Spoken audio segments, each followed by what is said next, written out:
Bonjour. Aujourd'hui, je voudrais parler comment il est important des fois de choquer les gens quand vous bégayez. Il y a des gens qui ne vont pas accepter ou qui ne seront pas euh, totalement d'accord du fait que vous bégayez ouvertement. Évidemment, il y a des gens euh, qui vont être très bien avec ça, qui vont même s'inspirer de vous. Et c'est très bon parce que moi, j'aime beaucoup quand je vois de personnes, disons, avec un handicap, je ne sais pas si le mot français c'est le meilleur, hein, handicap, avec un handicap, bon, je vais utiliser ce mot, avec un handicap, ou des personnes avec des situations, qui ont vécu une situation de vie très difficile et qui finalement ont arrivé dans une position de prestige. J'aime beaucoup ça, ça me donne même, je suis heureux de voir qu'il y a des gens qui arrivent et que la société de plus en plus est ouverte à des personnes qui ne correspondent pas forcément aux idéaux que nous avons euh, des idéaux qui ont été construits, esthétiques, voilà, des gens qui ont été euh, opprimés et qui aujourd'hui peuvent arriver dans une certaine position. Ok, mais oui, il y a des gens qui euh, vont être d'accord et qui vont vous dire des bonnes choses ou les meilleurs des cas, ils s'en fichent. Et c'est les meilleurs. Je crois qu'en fait, que la plupart des gens, ils s'en fichent. Si vous bégayez ou pas, ce n'est pas leur problème. Ils ne font pas même trop d'attention à ça. C'est nous qui faisons ça être trop lourd.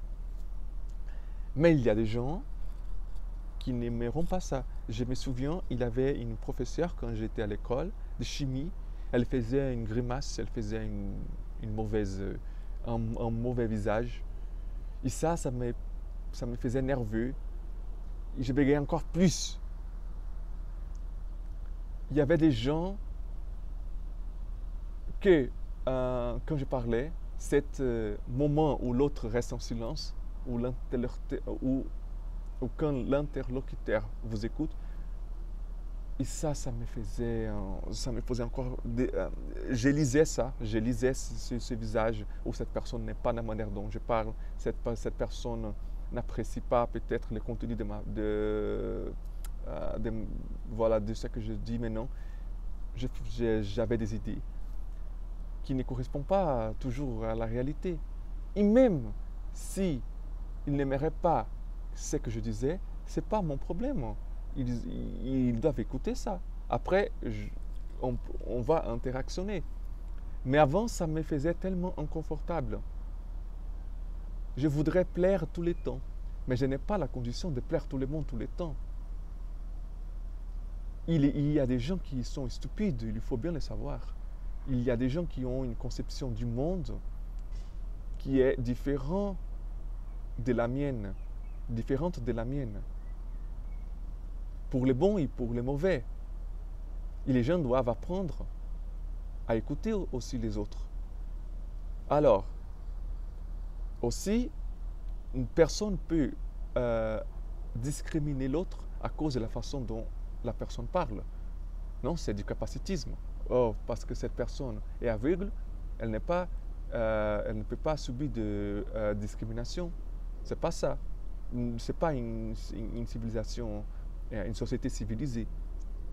Alors, si je crois en ça, les personnes doivent aussi me respecter dans la façon que je suis. Ils doivent aussi m'écouter. Alors, un jour, j'ai décidé de prendre ça au sérieux, vraiment. Et les gens qui faisaient des grimaces ou qui n'étaient pas d'accord ou qui réactionnaient d'une mauvaise façon quand je parlais, je pensais, ok, c'est ton problème. Et des gens qui se choquaient des fois quand je faisais quelque chose, c'est leur problème à eux, ce n'est pas les miens. Parce que c'est eux qui doivent apprendre, c'est eux qui doivent s'agrandir en tant que personne, ce n'est pas moi. Ici, je crois que ma façon de monde elle est plus humanitaire.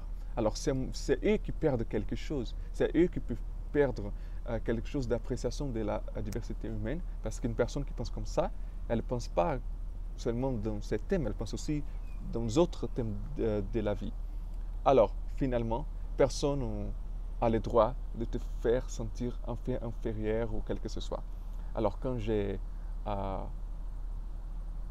pensé sur ça, j'ai pensé, oui, c'est une vérité pour moi, j'y crois en ça, alors s'il y a quelqu'un qui n'est pas à l'aise, euh, je ne suis pas à l'aise non plus avec les grimaces que la personne fait, et voilà. Au bout d'un moment, les grimaces non plus, mais gêné non plus. Alors aujourd'hui, que la personne fait un mauvais visage, je ne vois même pas. C'était très bon ça, parce qu'avant, souvent, je cherchais de scanner qu'est-ce que l'autre pense de moi, qu'est-ce que l'autre pense de ce que je dis. C'était comme, tu vois, un métalangage. Comment est-ce que l'autre interprète ce que je viens de dire. Et cette opération, constamment, elle est très épuisante. Elle est très épuisante. Être toujours en alerte, être toujours, vouloir toujours savoir qu'est-ce que l'autre pense, qu'est-ce que l'autre est mauvais. Non, non, non. J'ai dit, je ne veux plus ça pour moi. J'arrête ici.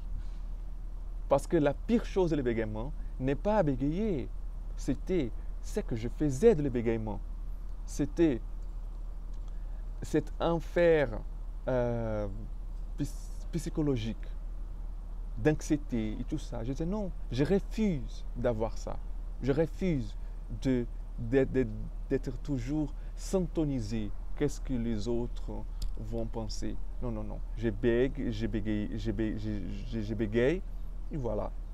Si ça te gêne, alors c'est pas mon problème. Et ça m'a permis même d'améliorer mon bégaiement et de voir et de vivre des choses que je ne pourrais plus vivre avant. Et aujourd'hui, je même oublie que je bégaye. Je passe des longues périodes que je ne me souvenais même pas que je bégaye, tellement il est devenu fluide. Voilà, c'est un bégaiement fluide. Et je crois que c'est ça que je voudrais partager avec vous. Merci beaucoup si vous avez resté jusqu'ici. Merci beaucoup pour l'attention et je vous souhaite une bonne journée.